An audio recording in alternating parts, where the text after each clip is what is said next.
What's up? Welcome in Hoge and Jahns, the Fishbane version of the Hoge and Jahns podcast. I am Adam Jahns. He is Kevin Fishbane. Adam Hoge is not here today. We have the schedule slowly leaking out, like almost annoyingly leaking out with TV shows and announcements. Kevin, I want your thoughts on that. But Kev, what's going on? Welcome in, everybody. Hogan John's listeners get two of me this week.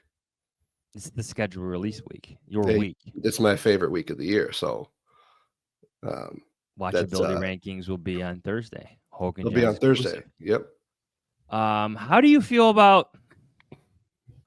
I don't know. How do you want to describe this? The NFL's decision to release games on the Today Show, this show, that show. What do you make of all this, Kev?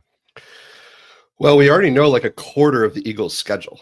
It's 10:15 in the morning on Tuesday. We already know two Bears games. I think that for the NFL, it's just let's turn this into a party for a few days. Now, all the networks have their upfronts this week in New York City.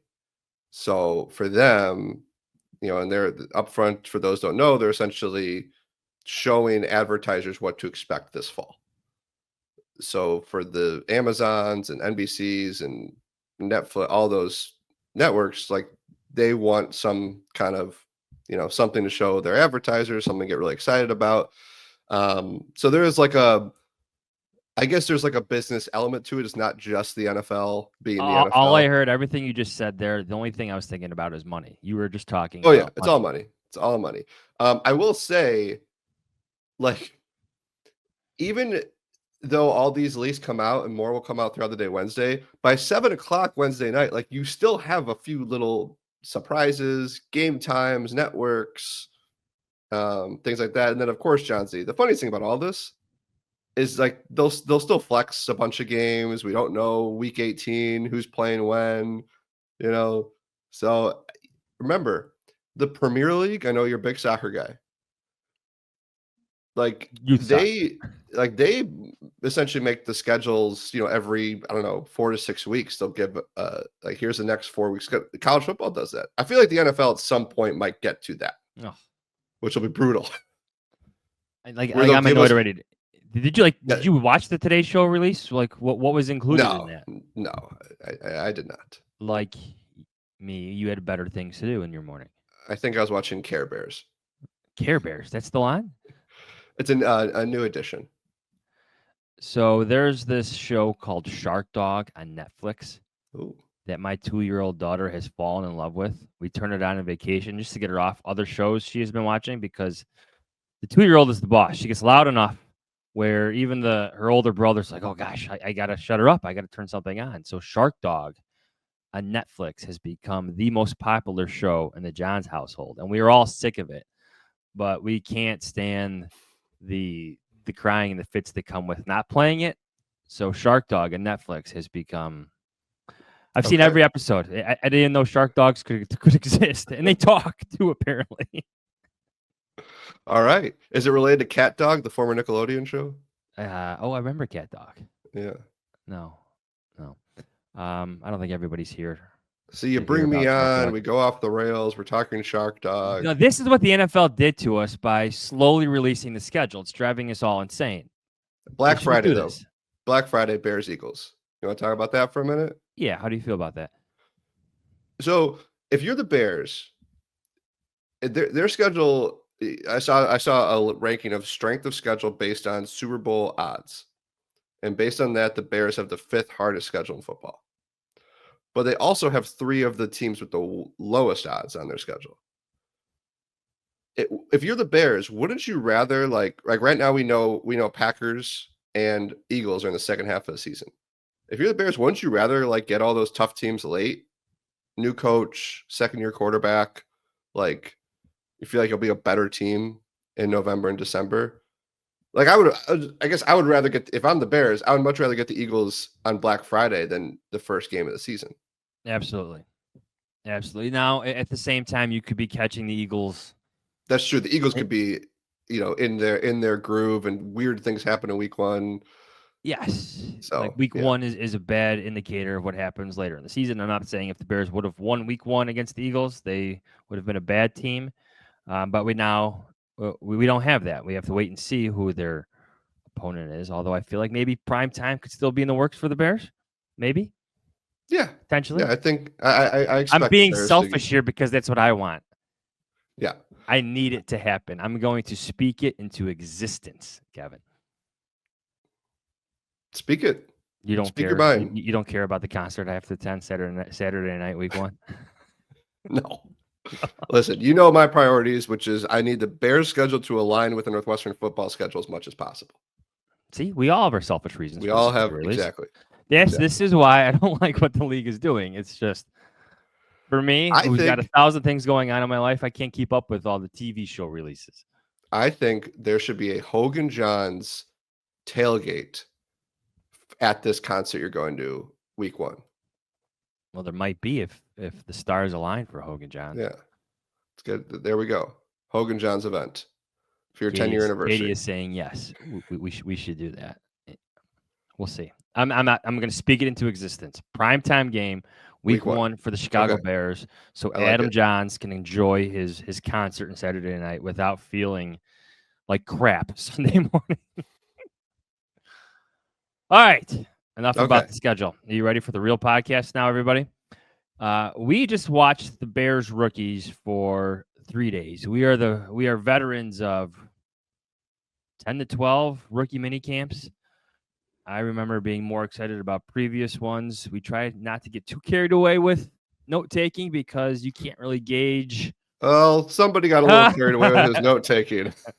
Let's. Well, who? I want names. Who was taking a copious amount of notes at rookie mini camp on Friday? There was a certain somebody with a clipboard, taking detailed notes of rookie mini camp, and you watched them take notes, and you thought to yourself, "This guy has experience as a special teams coordinator in the Chicago Catholic League. Yeah, this guy knows ball." Oh, this guy might be in another podcast. His name is Adam Hoge. We had to mock him for that. Not that we're frowning upon hard work, but we know the days of covering Emmanuel Hall at rookie mini camps where you have a receiver, an undrafted receiver, one who everyone seems very high on but wasn't drafted, and you want information on him, but doesn't end up making the team later on. So you can't get too carried away when you have rookies out there with other rookies who are there on tryout contracts, or there's undrafted free agents. That's how I feel about it. That's the veteran in me speaking. Yeah, and I've told this story before, but there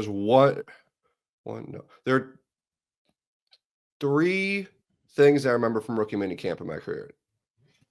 We'll say 2 actually. One was Justin Fields' first day. That was kind of like, because I just hadn't really seen him in person. I didn't really know what to expect. And that was very like, oh, like this guy is built, like physically built in a way that I just, like quarterbacks are not built like that. And obviously we saw that for a few years while he's here. Because that's what happens at rookie minicamp. You really, like, in my opinion, the only thing you can really glean is like size and speed. I can't judge technique on some of these guys necessarily. I know the coaches are looking at that. Ozzie Trapillo looks the part.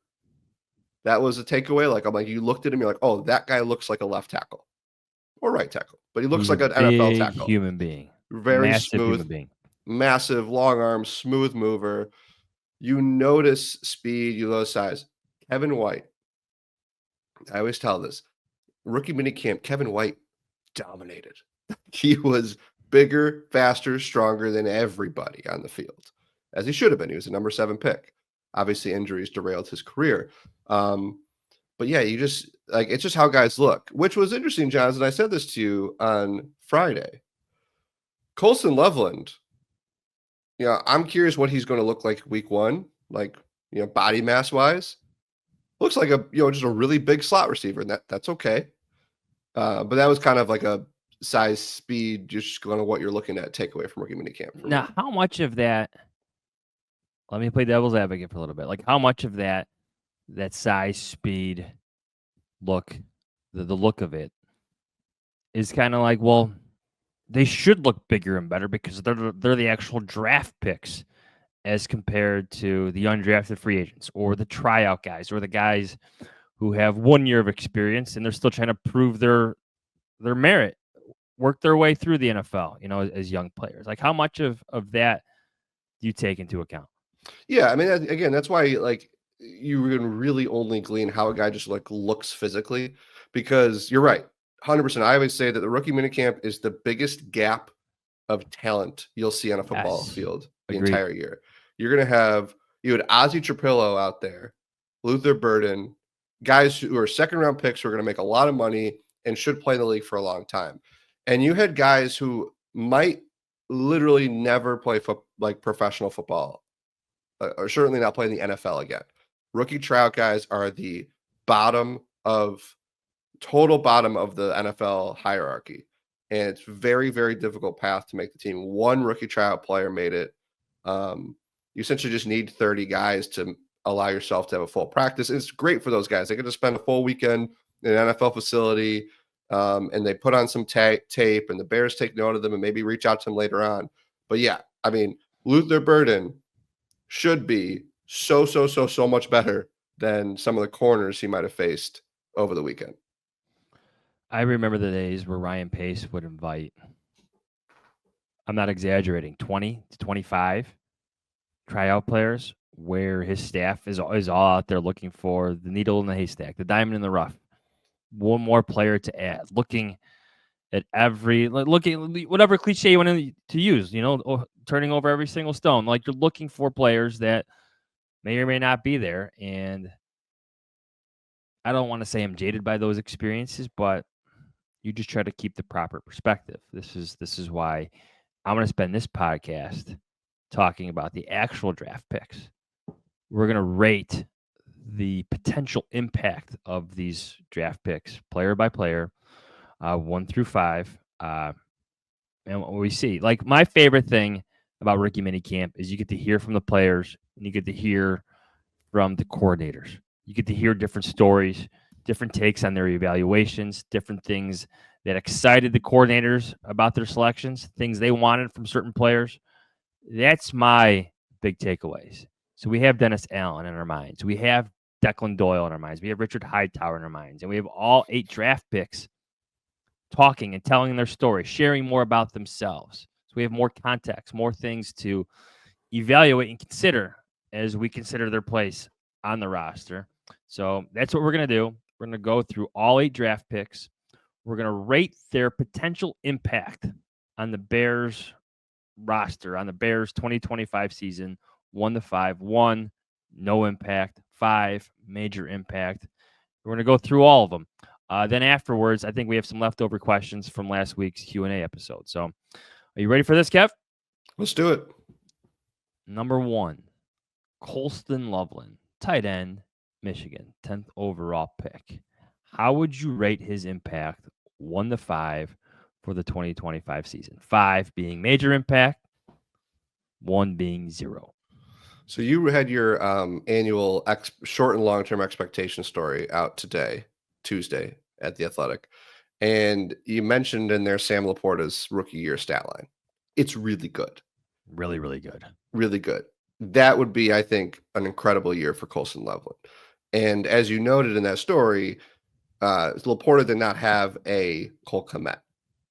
And I still think we all expect Cole Kmet to be productive this season. Colston Loveland, is not going to be full go probably until training camp. How does that limit him? So I do want to temper things a little bit, but I think he's going to be out there a lot. He's the number 10 pick. I'll say a 4.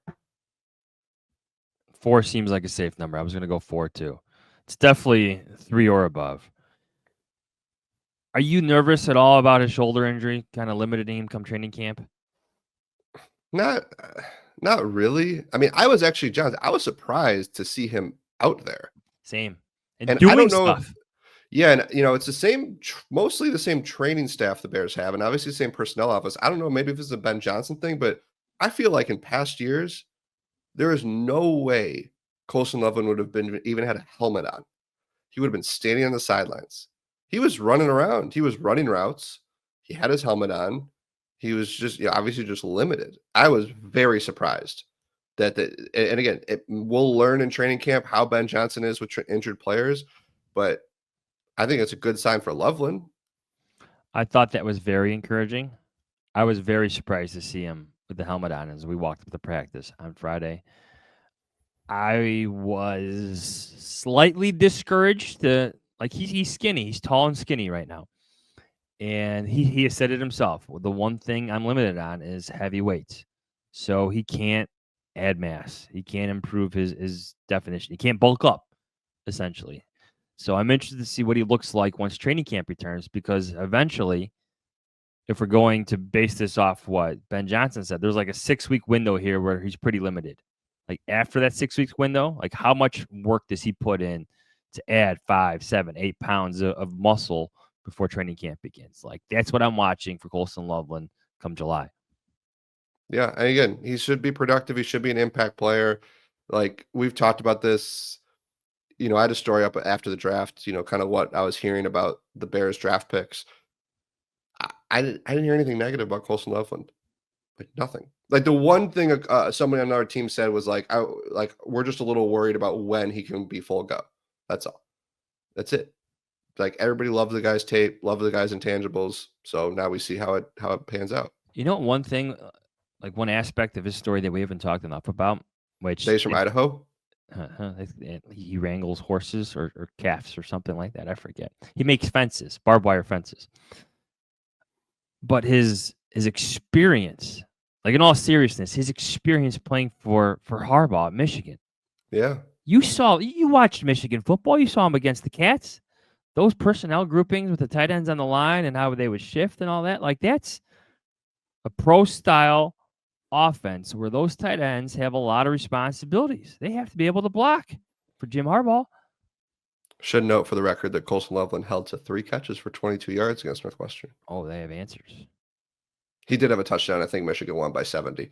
Michigan? Yeah. I was going to say, did Michigan just they didn't need him? They just ran all over. Yeah, and this was last year when Michigan was not as good.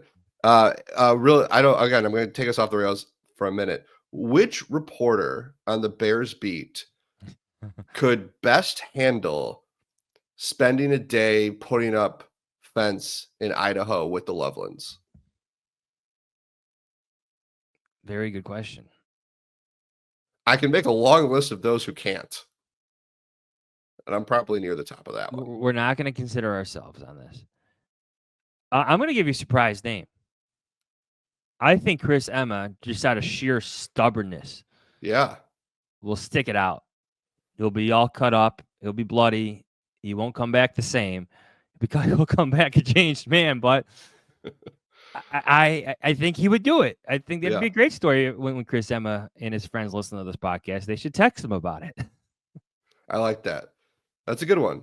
I was going to say, and I feel like I've said this before on other podcasts, the single toughest person in the media room, to me, without a doubt, is Courtney Cronin. And I think she can handle it. And I'll say this: she will not complain. She would stick it out. Yeah. I think her and Chris Emma should collaborate. There we go. We got it done. Awesome expert journalism. And I'll send Grody out there to narrate. I was going to say Grody too, because Grody decided he would shockingly surprise you. Like he'd be good at it. Like, oh, yeah, there's a second occupation here for Grody if this radio stuff falls through 30 years in the business later. All right. So we agree on number 4 in terms of impact. Luther Burden, 39th pick, receiver, Missouri. Rate his impact for the 2025 season. Yeah, I'll go 3. More of my only concern is just target share. Like I just don't know if the numbers are going to match maybe the talent. Like if he was in Jacksonville, maybe it'd be a little different. I just if you rated number of targets ranked, I just don't know where he's going to be. But in this offense, like he could do some great things. I just think he's going to be behind some of the other guys early on. When I was coming up with my expectations piece, and I was going through. When I was thinking about Luther Burden, I think that was the biggest jump or gap just in terms of short term. Short term, you have DJ Moore, Roma Dunze, Cole Kmet, and Colston Loveland kind of in his way in terms of targets.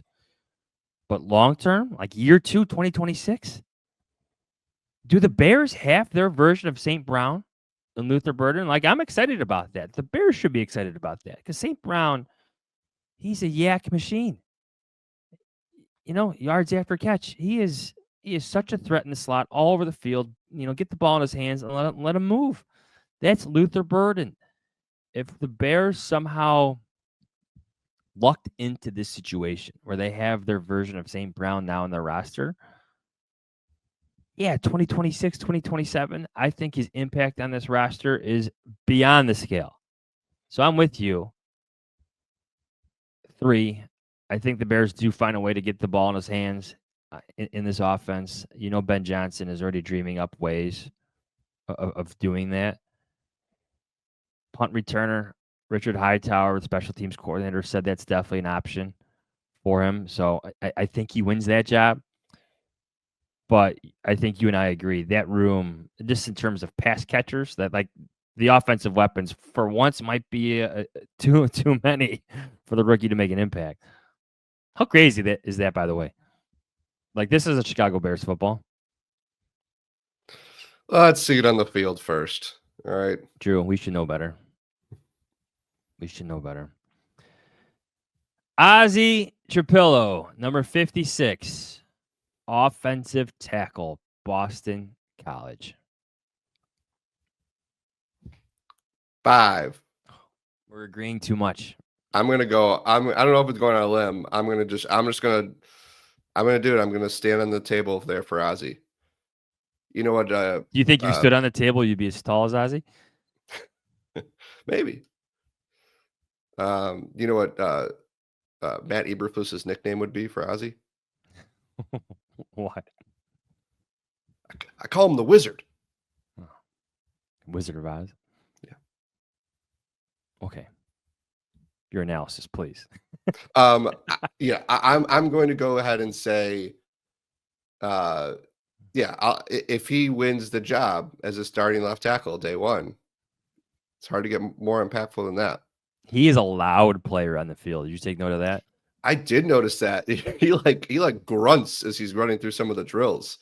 Yeah, very physical. Yeah. So what are we calling him? We call him Big Jahns? Giant Jahns. Giant Jahns. Yeah. No, if he develops a seasonal sty in his eye like I have in my left eye, that'll be a little creepy. Now you just drew attention to it. Everyone on YouTube is now, the comments are just gonna. I can't stop looking at it myself. It's that time of year where the seasonal allergies kick in, the sweat from the baseball season's getting in the eye. It's not that bad though. Do I look okay? You look fine. I'm not basing this off rookie minicamp of one pass set rep. He looks the part. Everything we hear about him just screams that this guy's gonna be ready when it's time. And I like Braxton Jones. I do. He's been a great story, and I hope he's healthy. And it'd be a great situation for the Bears if he goes out there and looks really good. I just don't know if he's going to be able to be ready to go. And I think that the fact that Ozzie's going to potentially have this little head start, could be a Wally Pipp situation. I'm going to say 4. I know I said we were in agreement originally, but I'm going to say 4 because I'm going to temper things a little bit because I think there is a transition. He talked a lot about that transition. Check out our stuff on theathletic.com right now. So Ozzie, he played a lot of right tackle at Boston College, but after practices at Boston College, he would go and go through his pass sets on the left side, just change his footwork a little bit. He wanted to stay sharp on the left side.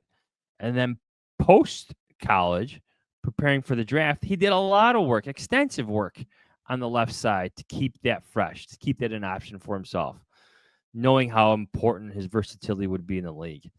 And he spoke, I don't know how you felt about the way he talked about his transition going from right to left side, but there seems to be a quiet maybe, well, not quiet, like a confidence there that he can handle this. Like, this won't be that hard for me to go back to the left side. Did you get that sense too? Oh yeah, no, he seems very confident, smart, and I think Ryan Poles has said it too. Like they would love for guys to just stick at their spots. There's been so much moving around. It's important to be versatile. It's important to be able to do different positions because guys can get hurt. Um, but yeah, I mean, I look, the bloodlines are there. He's just a solid player. The only reason I'm saying 4 is because I do think there's a scenario where Braxton Jones gets healthy. He knows how much is kind of at stake for himself in his career, gets healthy, holds off the rookie for a little bit, where maybe Ozzie Trapillo comes, takes a starting role later on this season. So I'm going to temper things a little bit, but that's where I think you and I. Well, a lot of this depends on how healthy Braxton Jones is. So we'll have to wait and see. So I'm going to say 4. You say 5. But I would say it becomes a 5 if he wins that starting spot. 100%. Yep. Shamar Turner, pick 62, defensive tackle, Texas A&M. I feel like this is kind of like a Luther Burden similar situation where, like, I was almost going to say 2 for this year, and I don't mean that as a slight on Turner at all. Like, I mean, obviously we all love his press conferences, but I think I really like the style of play he's going to bring, and you can tell how much Dennis Allen likes that. So I can see him being a really good player. And you think about where Andrew Billings is in his career, where Grady Jarrett is in his career. Javon Dexter, has got 2 years left in his contract. I just think this year at that position with those 3 guys already there, it just might be a little tough for Turner to really get into that groove. But I still feel good about him as a draft pick. But I'll say 2. I'll go low. I'll set the bar low. But I wouldn't be surprised at all if he exceeded expectations. See, I'm gonna go a little bit higher and say 3. I think there's something can always be made about when you have coaching staff changes, when their guys start to come in. Mm-hmm. Signing Grady Jarrett, drafting Shamar Turner. If I'm Javon Dexter, this has to be the hardest I've worked this offseason to figure it out, to find my place in this new coaching staff, because I wasn't drafted by Dennis Allen. Right. Shamar Turner was. And Grady Jarrett was also signed before him. So I could see a world, I can envision a world where Shamar Turner, by early in the season, week 2, week 3, where his play count, his snap count surpasses Javon Dexter. So I'm going to say 3. He's part of that rotation. Javon Dexter, in both instances, will still play. But I think something can be made out of his selection, Turner's selection, and his place on the roster when you compare it to Dexter and his place, just based on the coaching staff changes. Yeah, no, it makes a ton of sense because, like you think about, they have depth there. You can even throw in Chris Williams, who had a career year last year, still on the team. Throw Zach Pickens in there, who has not really, hit his stride yet. But as you said, the only guys that this staff acquired are Jarrett and Turner. Ruben Hippolyte. I'm saying that right? Hippolyte. Hippolyte. Pick 132, linebacker, Maryland. So now when we get to day 3, I think the bar is kind of like I'll say a 3. I think for what the Bears need out of him, I think he'll be just fine. I mean, I'm really fascinated by this guy. The speed is incredible.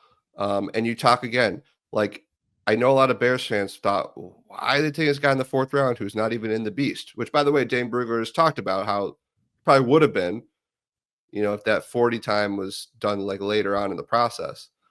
You just got to trust Dennis Allen, trust Richard Hightower. Like, that's where. So he's probably not going to be on the field on defense very much as long as Edmonds and Edwards stay healthy.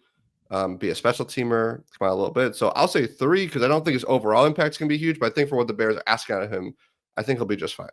I'm going to say 2 because I know that strong side spot is wide open, but Dennis Allen spent so much time playing 4-2-5. Yeah. 4 down linemen, 2 linebackers, 5 defensive backs. He's already talked about an expanding role for Kyler Gordon. So maybe Kyler Gordon just doesn't leave the field. Maybe that's what it is because he's that good. And I Probably like that shouldn't leave idea. the field. Yeah. No, he's a hell of a football player. Probably shouldn't. And Which, you by just the way, gave him a new Jahns, contract extension. and as we're talking about this, like, and as I said it, I don't know if they need to bring in somebody because you don't want to bring in a veteran who's just never going to play on defense, as you said in the 4-2-5. But if either of those starters gets hurt, now those guys have been super durable, but holy smokes, is that a drop off? Yeah. You're talking about like Linebacker, all of them, like linebacker? just thin, really thin behind the top 2. Well, that's where Jack Sanborn had value. Right. And like I know But Hippolyte doesn't have value with Dennis Allen. Like it's, that's just It didn't. No, he so I talked get at it. length about speed and the importance of it, about how he wants him to match with tight ends and running backs and maybe run with receivers. That's what he wants his linebackers to do. Tremaine Edmonds can do that. I don't know if he wants T.J. Edwards doing all that. That's why I think you have Edwards moving to the middle and you have Edmonds moving to the weak side, the will. Hippolyte seems to fit that, but we all know there's more to playing linebacker than just speed. TJ Edwards is the perfect example of it. Instincts to lead to production. Instincts to leads to takeaways. All the above. I know speed and certain skill sets, certain talents will raise the floor of certain players. I still think I'm kind of bullish on this pick. I do think he will find a role, but 2025, like if Hippolyte just becomes your top backup behind Edmonds and Edwards, that's a win for the Bears. I think they should feel good about that. You'll have them on special teams where that speed is always going to be a factor. But if Hippolyte could take that Sanborn role minus the extra playing time that Sanborn got, different defenses, obviously, I think it's a win for the Bears for 2025 with their linebacker core. Yeah, and somebody brought this up to me recently. Like Noah Sewell, I just like. Wouldn't you just love to see if that guy could stay healthy? Or are we done or past it? Literally, I was about to say, are we past that? Yeah, we might be. And again, different defense, different coordinator. So, do you remember the idea being thrown about 2 years ago, about Sewell being maybe a potential safety? Remember that slight conversation that lasted like 10 minutes when the Bears said no? Hey, so somebody put Ruben Hippolyte's pro day numbers in our math bomb, the relative athletic score, and as a running back, he'd be like the most athletic, like they're like one of the top scores ever for a running back. Which, by the way, Ruben Hippolyte played running back in junior high. So the way I view that, you got a high floor player just based on his athletic traits. Yeah. Let's see if the instincts and the experience, the learning can kick in for him, obviously, with Dennis Allen. Which, by the way, you notice the Bears, we're going to get through these day 3 guys. These are the guys that are the traits guys, as opposed to in past years, those are maybe the first guys picked in the first 2 days. Here's what Dennis Allen said about the top 30 visit that Hippolyte had with the Bears.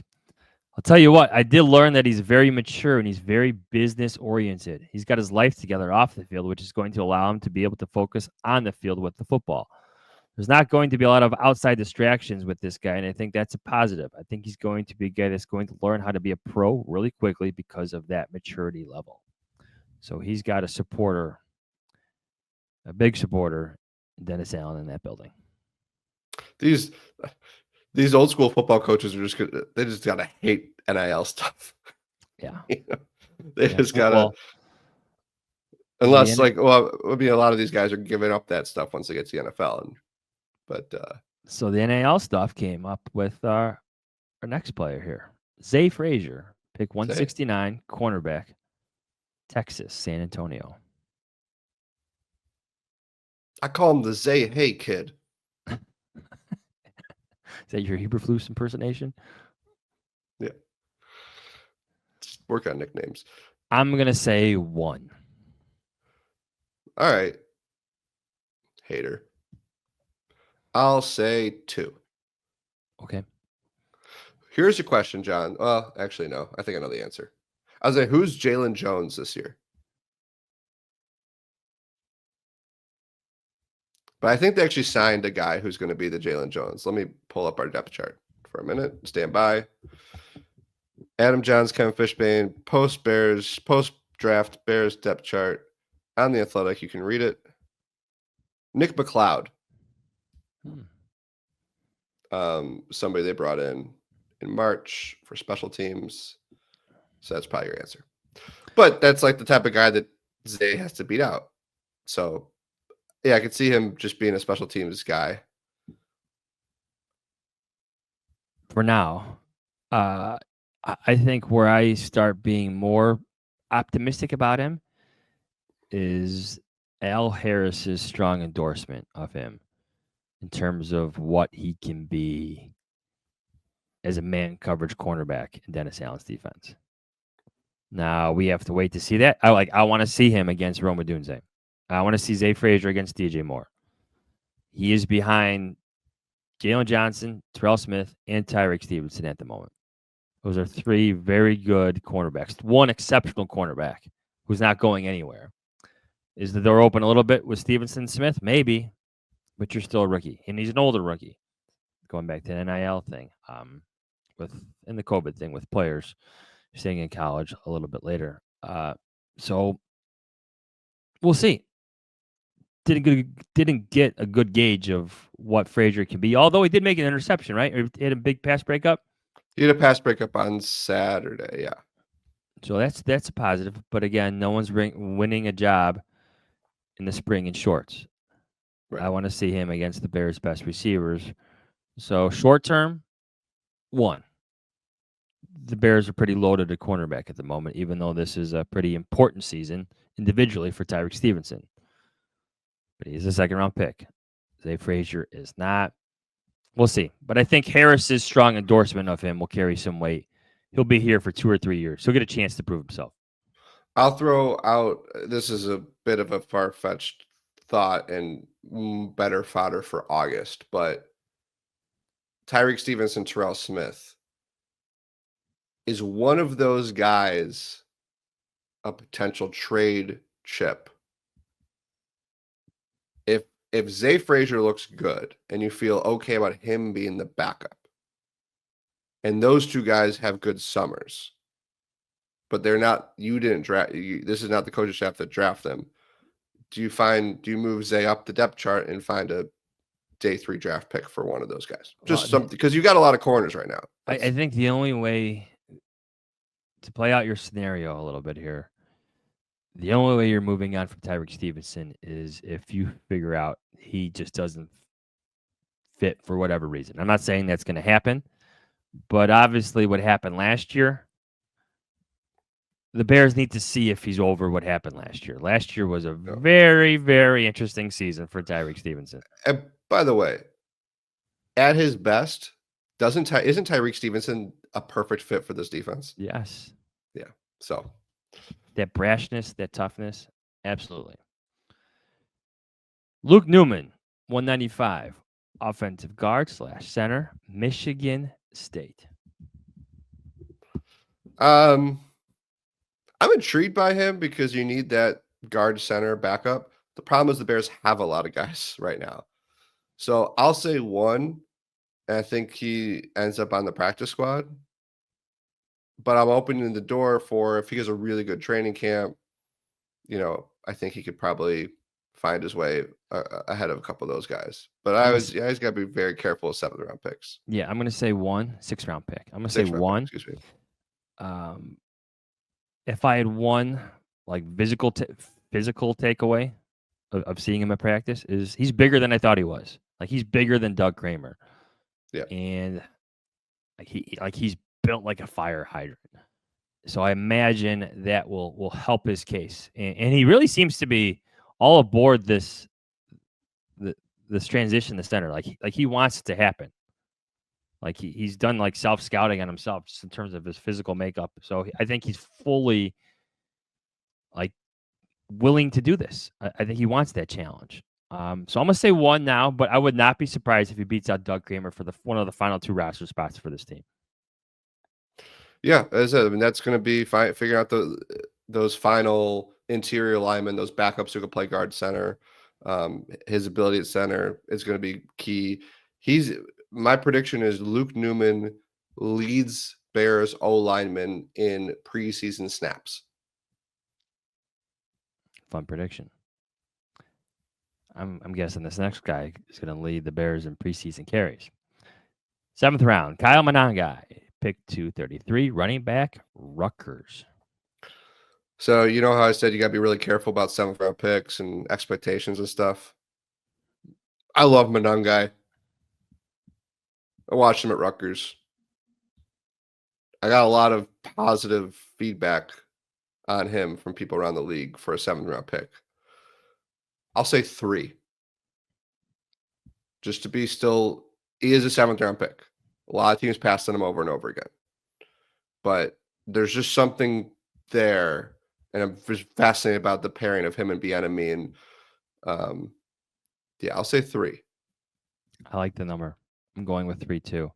Part of me wants to say 4, but I want to see him beat out Roschon Johnson first. I want to see him catch passes in training camp first. I think he can do it. I think he's an exciting player. Like, I don't know if it's just because he plays running back and like certain skill positions always get the extra hype, but he's a darn good football player. Like you said, the tape is good. He runs hard. He's productive. He's durable. He's a lot of things that the Bears want out of that position. He's like a little, it's been used a lot, like a mini David Montgomery. And I think the Bears would take that. I don't know how long he's going to last with the Bears, but I think he's got a good place here. I think he's got a shot to really make an impact, to go tie it all together. That's why he's a 3 this season. You're typing a lot. Now you're confusing me. You're distracting me.